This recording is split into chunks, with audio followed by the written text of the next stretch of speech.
Assalamualaikum anak-anak, tetap semangat belajar ya. Pada kali ini kita akan membahas pengaruh sistem tanam paksa kolonial Belanda. Coba kalian perhatikan tanaman ekspor dari Indonesia berikut ini. Pada masa penjajahan abad 19, tanaman tersebut merupakan komoditas utama ekspor Indonesia. Karena itu, Belanda berusaha menaikkan ekspor tanaman perkebunan tersebut. Pada produksi komoditas ekspor yang tinggi, pemerintah Belanda berharap dapat menjualnya di pasar Eropa dengan harga yang sangat tinggi. Ditambah pula dengan fakta bahwa ketika awal abad 20, Belanda menghadapi perang di Eropa yang menyebabkan kerugian keuangan yang cukup besar. Dan pada tahun 1830 sampai 1833, Gubernur Jenderal Hindia Belanda Johannes van de Bos menerapkan sistem tanam paksa atau Kulturstelsel. Kebijakan ini diberlakukan akibat Belanda menghadapi kesulitan keuangan akibat Perang Jawa atau Perang Diponegoro pada tahun 1825 sampai 1830 dan Perang Belgia 1830. Tanam paksa adalah kewajiban petani menyerahkan sebagian tanahnya untuk ditanami tanaman yang laku di pasaran internasional. Tanaman-tanaman ini kemudian harus dijual kepada Belanda dengan harga tertentu, tidak boleh ke pihak lain. Pelaksanaan tanam paksa diantaranya dengan meningkatkan produksi tanaman ekspor berupa kopi, tebu, nila, tembakau, kayu manis, kina, dan teh, terutama di Pulau Jawa. Alasannya karena yang pertama, tanahnya subur, kedua, iklimnya cocok untuk budidaya tanaman ekspor, dan ketiga, tersedia tenaga kerja yang banyak dan murah. Adapun tujuan dari tanam paksa diantaranya, yang pertama, memasukkan uang ke kas negara sehingga semua hutang dapat dilunasi dan keperluan pemerintah terpenuhi, termasuk biaya perang. Yang kedua, program Van de Bos pada saat menjadi Gubernur Jenderal Hindia Belanda tahun 1830. Yang ketiga, menghapus sistem sewa tanah karena dianggap sulit dan tidak efisien. Keempat, sistem tanaman bebas diganti sistem tanam wajib dengan jenis tanaman yang ditentukan. Dan terakhir kelima, menghidupkan kembali program wajib kerja untuk menunjang program tanam paksa. Aturan-aturan yang ada pada tanam paksa diantaranya, pertama, persetujuan-persetujuan akan diadakan dengan penduduk agar mereka menyediakan sebagian dari tanahnya untuk penanaman tanaman ekspor yang dapat dijual di pasaran Eropa. Kedua, tanah pertanian yang disediakan penduduk tidak boleh melebihi 1/5 dari tanah pertanian yang dimiliki penduduk desa. Yang ketiga, pekerjaan yang diperlukan untuk menanam tanaman tersebut tidak boleh melebihi pekerjaan untuk menanam tanaman padi. Sedangkan yang keempat, tanah yang disediakan penduduk tersebut bebas dari pajak tanah. 5. Hasil dari tanaman tersebut diserahkan kepada pemerintah Hindia Belanda. Jika harganya ditaksir melebihi pajak tanah yang harus dibayar rakyat, maka kelebihan itu diberikan kepada penduduk. Yang keenam, kegagalan panen yang bukan karena kesalahan petani akan menjadi tanggung jawab pemerintah. Dan yang terakhir, bagi yang tidak memiliki tanah akan dipekerjakan pada perkebunan atau pabrik-pabrik milik pemerintah selama 65 hari setiap tahun.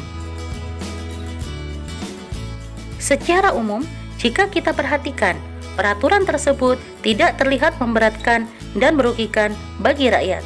Namun, kenyataan penerapan tanam paksa di Indonesia saat itu tidak seindah peraturan.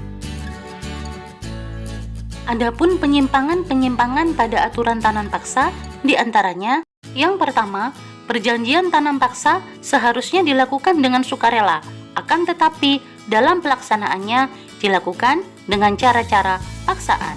Yang kedua, luas tanah yang disediakan penduduk lebih dari 1/5 tanah mereka. Seringkali tanah tersebut 1/3 bahkan semua tanah desa digunakan untuk tanam paksa.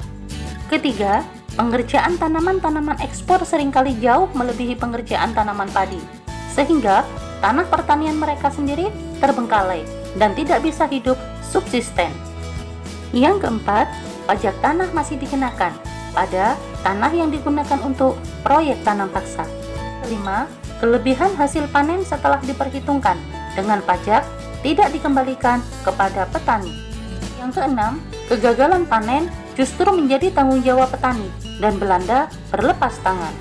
Terakhir, ketujuh, buruh yang seharusnya dibayar oleh pemerintah dijadikan tenaga kerja paksaan.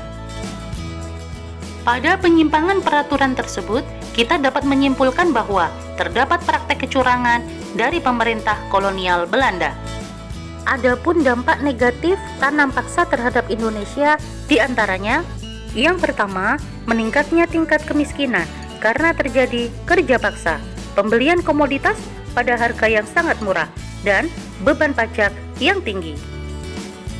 Kedua, menyebabkan penderitaan fisik dan mental yang berkepanjangan. Ketiga, mengurangi produktivitas dan luas lahan yang digunakan untuk tanaman padi, penghasil makanan bagi masyarakat sekitar.